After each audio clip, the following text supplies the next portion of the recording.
In today's video, we're going to look at section 5.2, using perpendicular bisectors.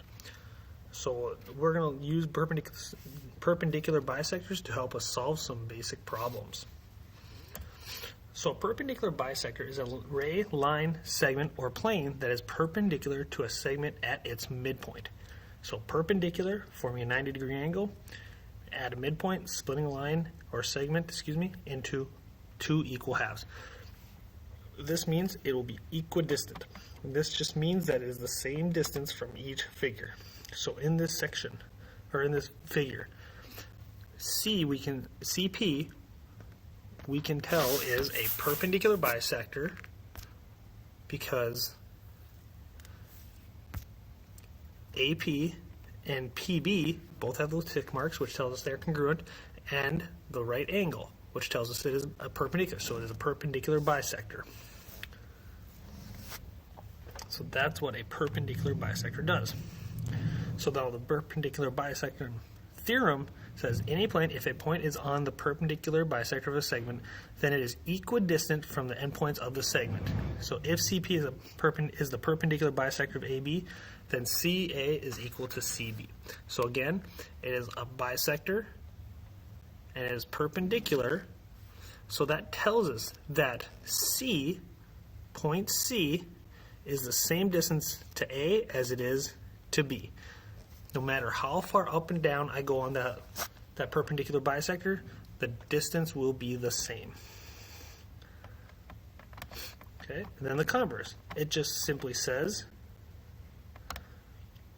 that if a point is equidistant from the endpoints of a segment, then it is on the perpendicular bisector of the segment.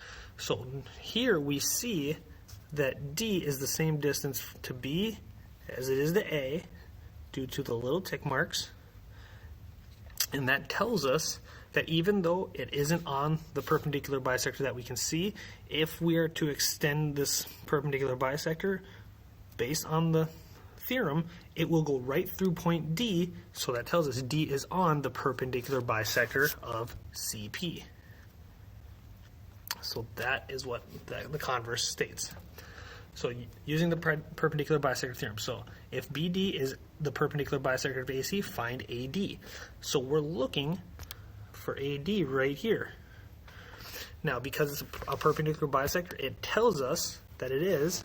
That means it is perpendicular and it is a bisector. So if that means CD and AD are the exact same. So I can simply say 3x plus 14 is equal to 5x. And again, now it's just back to some basic algebra. Subtract 3x from both sides. So I get 14 is equal to 2x. Divide both sides by 2. So x is equal to 7.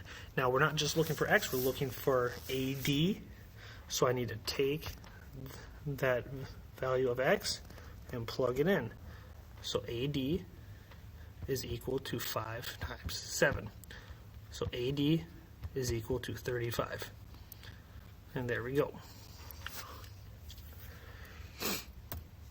So in the diagram, WX is the perpendicular bisector of YZ. Which segment lengths in the diagram are equal? So if we're told that WX is a perpendicular bisector, that tells us that we know the distance from Y to W is the same as Y to Z. So that means YW is equal to ZW. And obviously, because it's shown, we can see that both YV and ZV are equal. So we'll just say, YV is equal to ZV because it's told us. Now, using that information, what we just illustrated, is V on WX. So is V on WX if we were to extend WX? Now, just because I'm such a great artist, it appears that it goes through, but we know it is based on the simple fact that YV is equal to ZV. That is our reason. If they weren't equal, then no, V would not be on WX. So same type of situation. What segment lengths are equal, and explain your reasoning. So we know we're going to go with the ones that aren't illustrated by numbers, because we have a perpendicular bisector, because it is said JK is a perpendicular bisector, perpendicular and a bisector. That means LK and NK must be equal. So NK is equal to LK. And that is based on the fact that, JK is perpendicular bisector. All right, that's our reasoning. So now let's find NK. And that's just a little bit of algebra. Let's scroll down just a little bit. A little bit of algebra. So we're going to say 6x minus 5 is equal to 4x plus 1. And now I'm going to subtract 4x from both sides, subtract 4x, add 5 to both sides. So I get 2x is equal to 6, divide by 2. So in this case, x is equal to 3. But again, I got to plug that in because I'm looking for NK.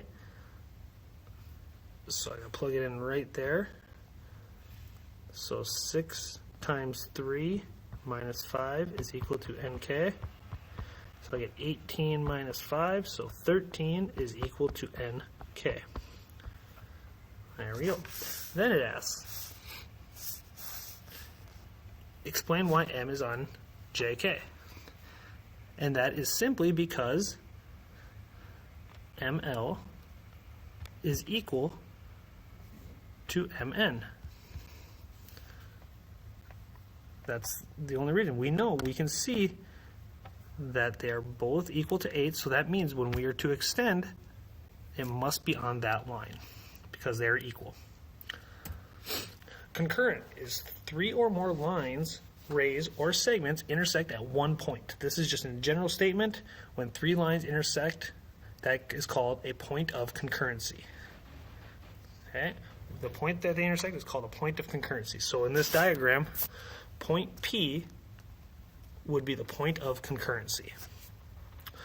So we have a theorem, the point of the concurrency of perpendicular bisectors of a triangle. So when we have a triangle and 3 perpendicular bisectors, so what it's saying is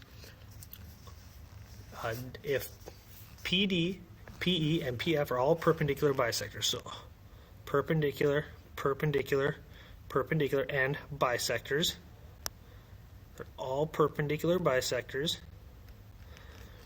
then we know that PA will be congruent to or equal to PB, which is congruent to BPC. So from that point of concurrency, the point where they all meet, it'll be the same distance to all 3 vertices, A, B, and C. So if that's true, find the value of x if CE, BE, and D are perpendicular bisectors.